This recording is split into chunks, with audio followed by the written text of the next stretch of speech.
പുതുയുഗ കേരളത്തിന് വിപ്ലവകരമായ പദ്ധതികൾ പ്രഖ്യാപിച്ച വി ഡി സതീശൻ സർക്കാരിന്റെ ബജറ്റ്. സംസ്ഥാനത്തിന്റെ കടൽ തീര സാധ്യതകൾ പൂർണ്ണമായി പ്രയോജനപ്പെടുത്തുന്നതിനായി മിഷൻ സമുദ്ര പദ്ധതി ബജറ്റിൽ പ്രഖ്യാപിച്ചു. 400 കോടി രൂപയാണ് പദ്ധതിക്കായി വകയിരുത്തിയിരിക്കുന്നത്. തലസ്ഥാനം തുറമുഖ നഗരമാക്കും, വികസനം കടൽ കടന്നെത്തും. അതാണ് മിഷൻ സമുദ്ര പദ്ധതി.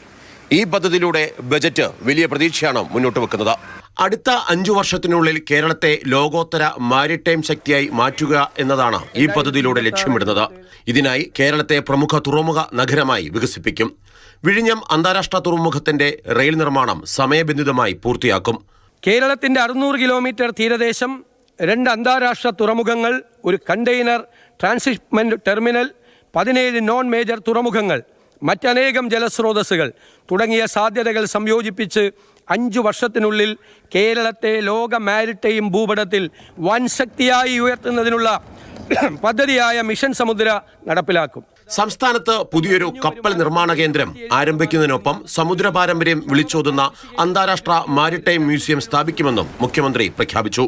സർ, മാരിടൈം മ്യൂസിയം കേരളത്തിന്റെ സമുദ്രയാത്രാ ചരിത്രം, കപ്പൽ നിർമ്മാണ പാരമ്പര്യം, വാണിജ്യ പൈതൃകം, കടൽ മേഖല ജീവിത സംസ്കാരം എന്നിവയെ ഒരുമിപ്പിക്കുന്ന ഒരു അന്തർദേശീയ മാരിടൈം മ്യൂസിയം സ്ഥാപിക്കും. കടലിന്റെ അവകാശം കടലിന്റെ മക്കൾക്ക് എന്ന പ്രഖ്യാപനത്തോടെ തീരദേശവാസികൾക്കും മത്സ്യത്തൊഴിലാളികൾക്കും വമ്പൻ പ്രഖ്യാപനങ്ങളാണ് ബജറ്റിലുള്ളത്. Southern Kerala economic corridor and rare earth and critical mineral corridor, ലോകോത്തരമായ വിഴിഞ്ഞത്തെ ആഴക്കടൽ തുറമുഖം, തീരദേശത്തെ നിർണായകമായ ധാതു സമ്പത്ത്, അപൂർവ ധാതുക്കളുടെ നിക്ഷേപങ്ങൾ, ബഹിരാകാശ സാങ്കേതിക സ്ഥാപനങ്ങൾ, സമാനതകളില്ലാത്ത സാധ്യതകളുള്ള ഒരു ബ്ലൂ ഇക്കോണമി എന്നിങ്ങനെ സവിശേഷ ഘടകങ്ങൾ ഒത്തുചേരുന്ന തെക്കൻ ജില്ലകളാണ് തിരുവനന്തപുരവും കൊല്ലവും ആലപ്പുഴയും. ഈ 3 ജില്ലകളെയും തന്ത്രപരമായ ദേശീയ പ്രാധാന്യമുള്ള ഒരു ഏകീകൃത സാമ്പത്തിക മേഖലയായി യോജിപ്പിക്കുന്ന സദേൺ കേരള ഇക്കണോമിക് കോറിഡോർ സൃഷ്ടിക്കും. തിരുവനന്തപുരം മേഖല 1 കേരളത്തിൻ്റെ നോളജ് ആൻഡ് സ്പേസ് ടെക്നോളജി ഹബ്ബായും, കൊല്ലം മേഖല 2 ധാതു സംസ്കരണത്തിൻ്റെയും അപൂർവ ധാതുക്കളുടെയും കേന്ദ്രമായും, മേഖല 3 ആലപ്പുഴ ഇന്ത്യയുടെ ബ്ലൂ ഇക്കോണമി തലസ്ഥാനമായും മാറും. മണ്ണെണ്ണ സബ്സിഡി വർധനവ് ഉൾപ്പെടെയുള്ള നിർണായക പ്രഖ്യാപനങ്ങളാണ് തീരദേശത്തിനായി മാറ്റിവെച്ചിരിക്കുന്നത്.